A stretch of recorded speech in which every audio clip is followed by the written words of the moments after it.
Actually thumbnail में पढ़ते वक्त आपने सोचा होगा कि नहीं कोई गिमिक है, कोई ऐसी कहानी है, रेस्टोरेंट खोल के कोई करोड़पति कैसे बन सकता है।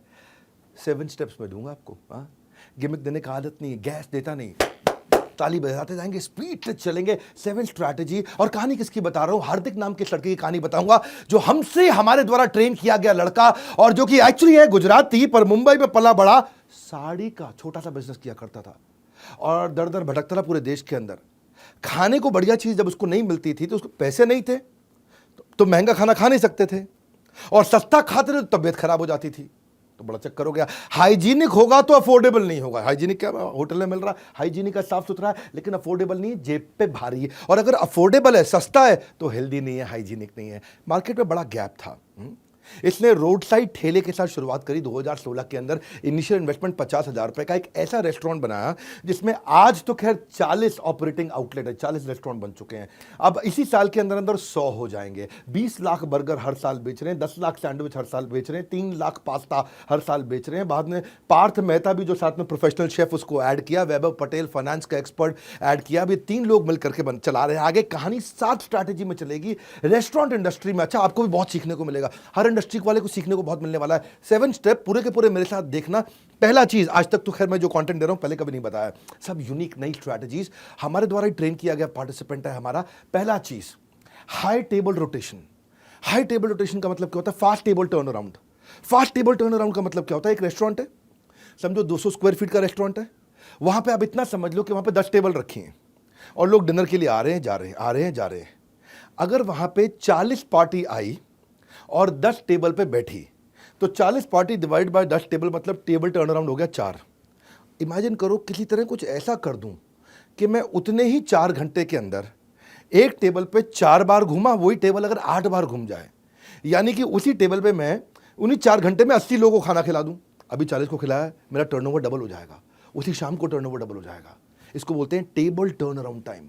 क्योंकि अगर टेबल टर्न अराउंड टाइम कम हुआ, लोग आए, बैठे, ऑर्डर किया, आराम से खाए, धीरे धीरे आ रहा है, धीरे धीरे जा रहा है, फिर लास्ट में हाथ वाथ धोया, सौंफ खाया और 2-4 गप मारी, फिर निकले। अरे ऐसा करोगे तो एक शाम पे एक टेबल पे एक ही डिनर निकलेगा। तो ये मेन गेम चेंजर होता है। ये कैसे किया जाता है? इसके बहुत तरीके होते हैं। एक तो अपने मेन्यू साइज को लिमिट कर दो।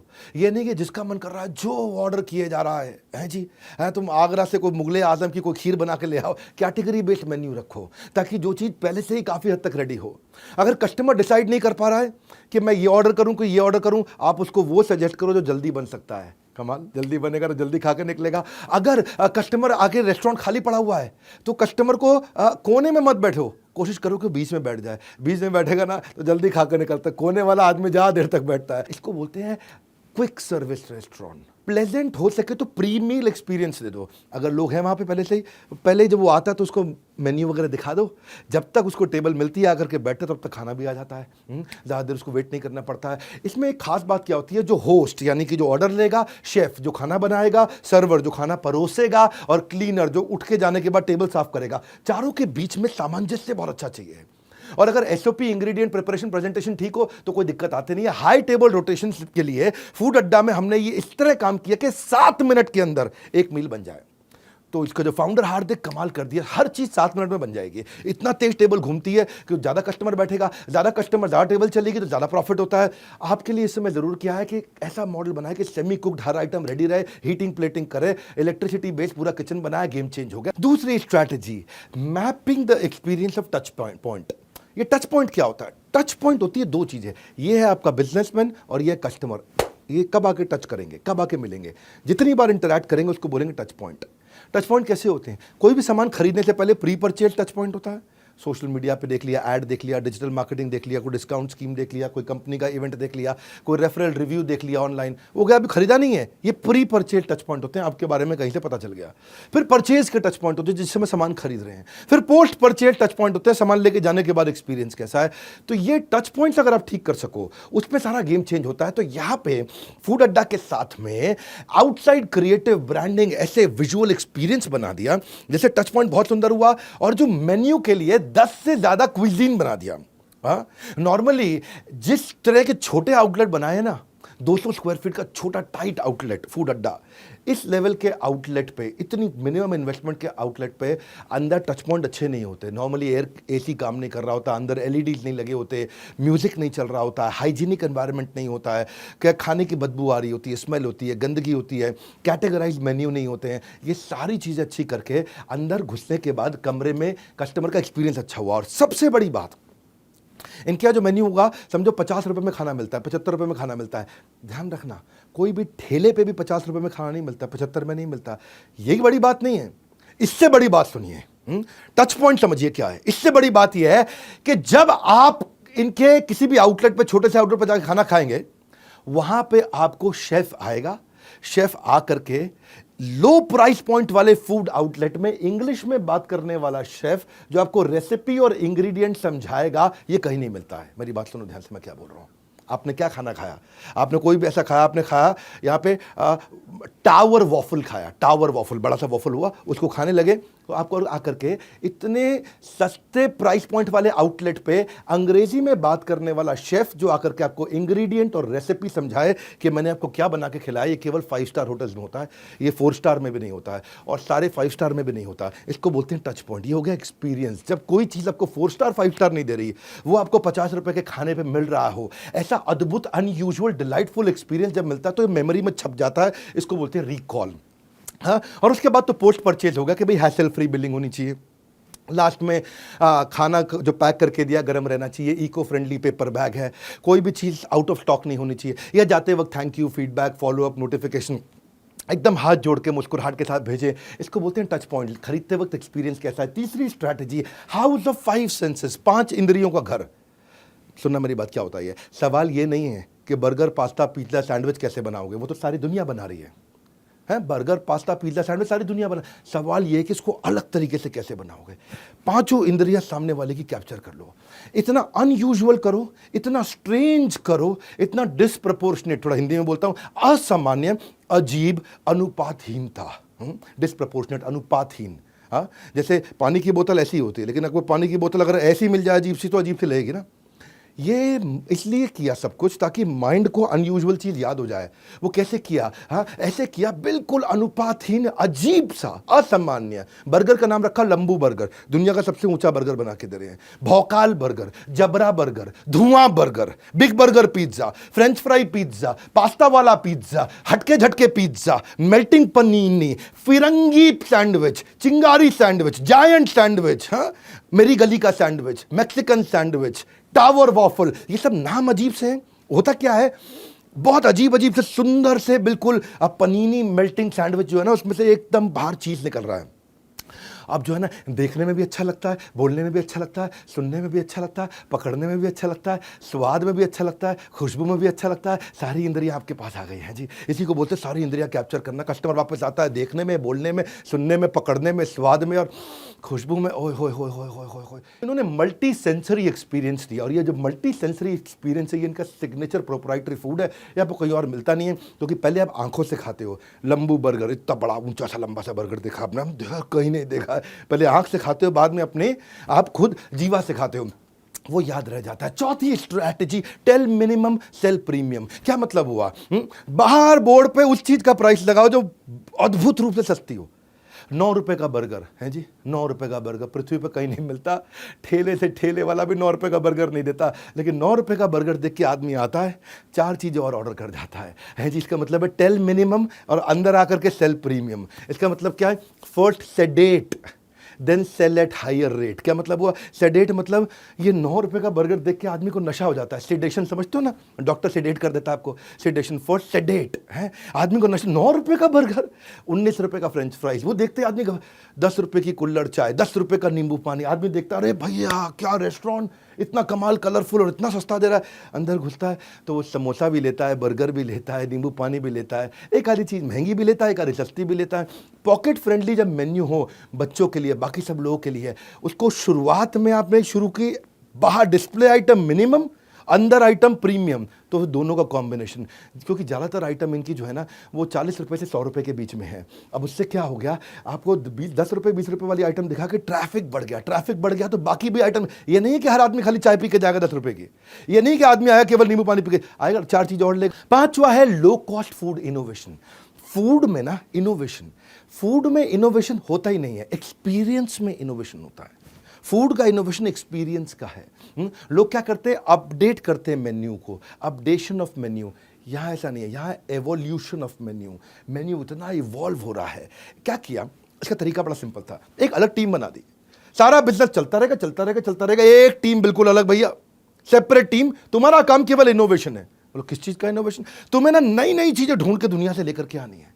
बोला कैसे, लेकिन याद रखना जो चीज़ दुनिया में 1,500 रुपये की मिल रही है 5 स्टार में, वो हमें 75 रुपये में देनी है। अब ये है तुम्हारा इनोवेशन। ये टीम को टारगेट ही अलग दे दिया जी है, और 1,500 रुपये की जो ताज में आइटम मिल रही है बहुत अच्छी लगे, उसको 75 में बना के दिखाओ, ये मेन मुद्दा है। बोला फ्यूजन फूड। तो इनका जो मास्टर शेफ है उसका काम क्या है, उसको हफ्ते में 3 दिन मुंबई के हर टॉप रेस्टोरेंट में जाके खाना खाना है, बस केवल वो खाली खाना खाएगा, टेस्ट करेगा अलग अलग आइटम को। महंगे स्वाद को सस्ते के अंदर अफोर्डेबल में कैसे देना है। 1,500 रुपये की चीज़ को 75 रुपये में नॉन वेज आइटम को वेजिटेरियन बना करके देना है। इनके वेजिटेरियन रेस्टोरेंट, ये लोग जैन है, सब जैन गुजराती लोग हैं, सब वेजिटेरियन बनाया इन्होंने। तो इन्होंने क्या किया, 5 चेक पॉइंट बना दिए इसके। पहले कस्टमर को टेस्ट कराएंगे, पहले तो शुरू में कस्टमर को टेस्ट करेंगे, लेकिन वहाँ तक पहुँचने से पहले 5 कि जो रेसिपी बनाई है उसका लैब टेस्ट कर लो, उसको टेस्ट करके देख लो, उसका न्यूट्रिशन चेक कर लो, वो कितनी देर टिक सकता है, जल्दी खराब तो नहीं हो जाता, वो चेक कर लो, और कितने रुपए का पड़ रहा है अपने घर पे अंदर जो बनाने में कितने रुपए का पड़ रहा है। 5 चीज़ें चेक कर लो, सब हो गया। अब उसके बाद क्या करो, कस्टमर को टेस्ट कराओ, पसंद आ रहा है ऐड, जो नहीं चल रही है वो रिमूव, और जो थोड़ा और बेटर करनी है improvise, add remove improvise, add remove improvise, add remove improvise, add remove improvise, यही करते जा रहे हैं। ये गेम चेंज कर दिया, क्योंकि जो फूड इंडस्ट्री है ना वो इनोवेशन को ट्रेडिशन से ज़्यादा रिस्पेक्ट करता है। आप कितने ट्रेडिशनल क्यों ना हो, खाने में अगर इनोवेशन आ जाए तो लोग कहते हैं अरे वाह, ऐसी चीज़ जो मैंने कभी देखी नहीं थी, जो कभी पता ही नहीं थी मुझे। हाँ, इसको बोलते हैं फूड का इनोवेशन। ऐसे ही हमने भी क्या किया, यूजर जनरेटेड कंटेंट पे इनोवेशन किया। मैं बड़ा बिजनेस की बात कर रहा हूं, थोड़ा 1 मिनट अपनी बात करूंगा, 1 मिनट क्या बल्कि 10-15 सेकंड में आपको एक खास बात बताने जा रहा हूं। आजकल आप रील्स देखते हो ना इंस्टाग्राम पे, उसमें डेटा जल्दी खत्म होता है।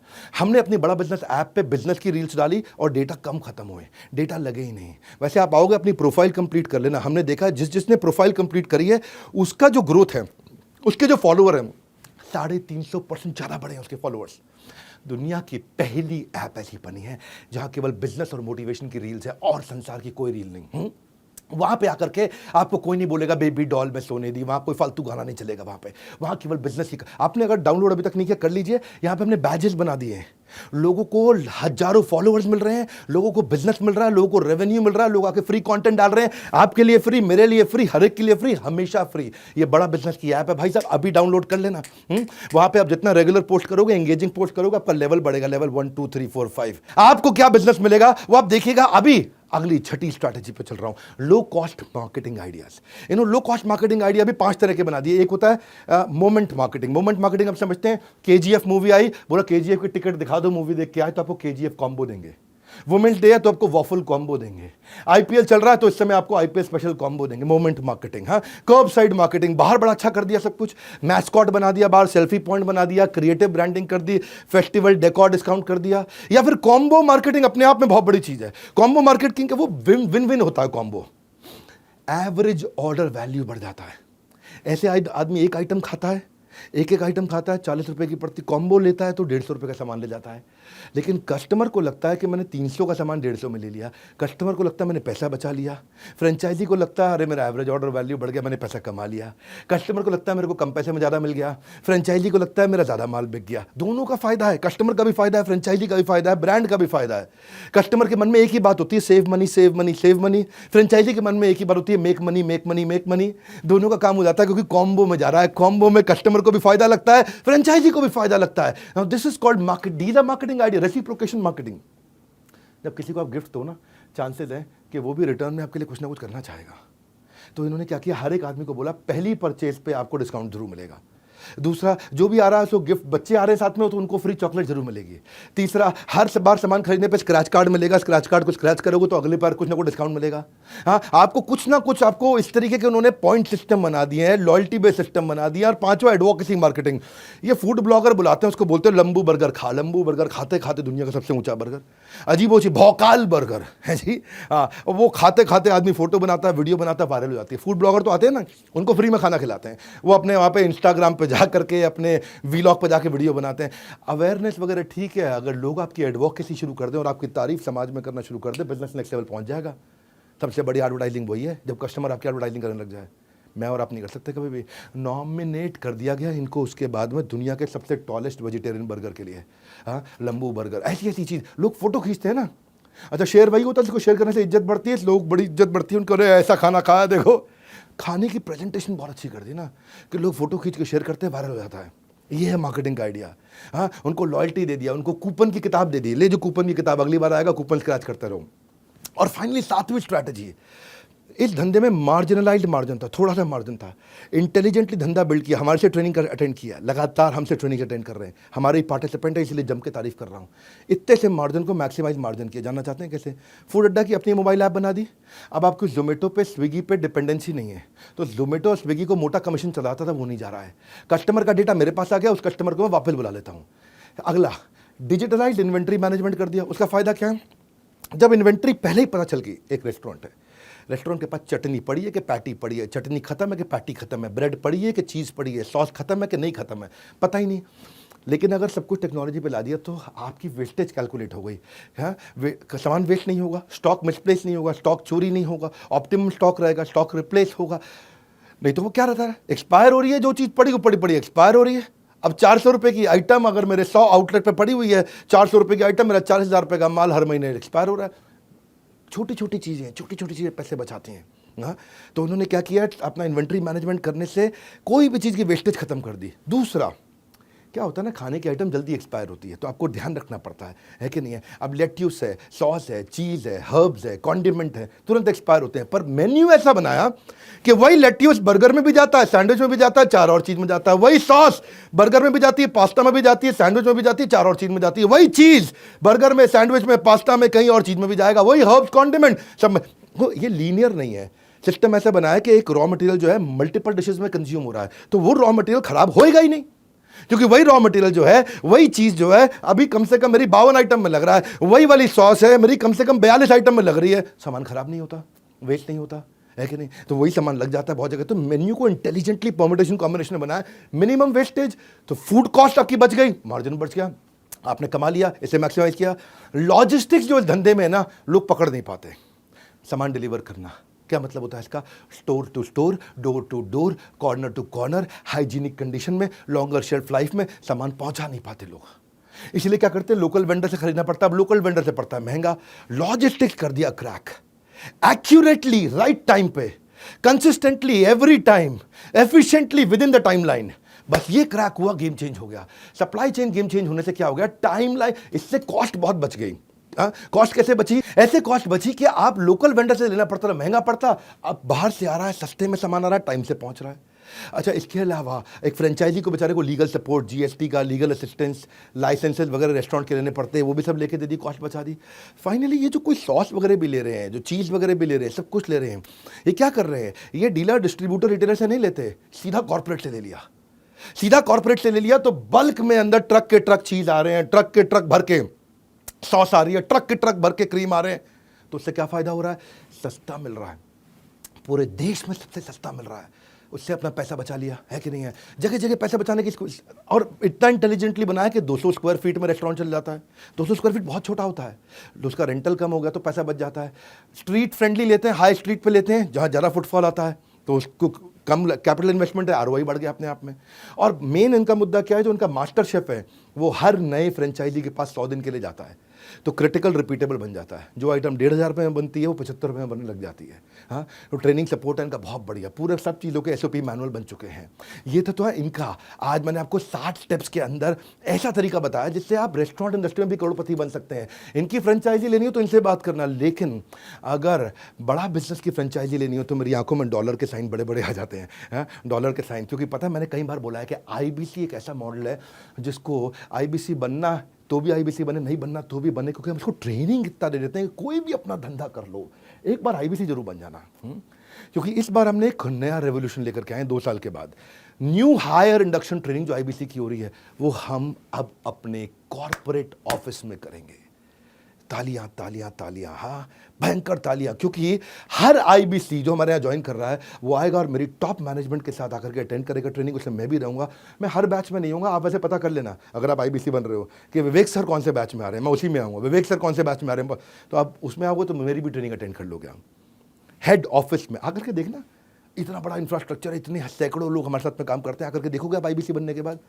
आप हमारे साथ डायरेक्ट बनना हो, बोर्डलाइन नंबर पे फ़ोन करके बन सकते हो, या देश में किसी भी फ्रेंचाइजी के पास जाकर के बन सकते हो। हमने ऑन बोर्डिंग और हैंड होल्डिंग दोनों में रेवोल्यूशन ला दिया है, चेंज कर दिया। क्योंकि अब डिजिटल का ज़माना पूरी तरह नहीं रहा, अब दोनों का कॉम्बिनेशन हो गया, फिजिकल भी डिजिटल भी। 3 दिन की ट्रेनिंग आप मेरे साथ आकर के हेड ऑफिस में लोगे। प्रोडक्ट रेंज हमारी बहुत बड़ी हो चुकी है, 1,000 रुपये से लेकर के 2 लाख रुपये तक के बहुत तरह के प्रोडक्ट आ गए हैं। तो ये जो इंपॉर्टेंट अनाउंसमेंट है, बेबी जूनियर लॉन्च हो चुका है, इन सब के बारे में पता कर सकते हो बोर्ड लाइन नंबर पे, या हमारे किसी भी फ्रेंचाइजी के पास चले जाओ, किसी भी ऑफिस में फिजिकली जाकर के पता कर लेना। मैं आपको बता रहा हूँ, हमारा काम है रियल बिजनेस। मैंने 7 स्ट्रैटेजी आपको दी, ये बहुत काम आएंगी लोगों को। और जो मैंने अपने बारे में बताया उसके लिए आप फोन करके पता कर सकते हो। फाइनली बोल्ट के नंबर 1 एंटरप्रेन्योरियल यूट्यूब चैनल पे आने के लिए, वीडियो को लाइक और सब्सक्राइब करने और करवाने के लिए, वीडियो को सब लोगों तक पहुंचाने के लिए आप सबका हृदय की गहराई से प्रेमपूर्वक बहुत बहुत धन्यवाद। कमेंट बॉक्स में जरूर आकर के देखूंगा आपको क्या फीडबैक रहा। अगला वीडियो किस टॉपिक पे देखेंगे।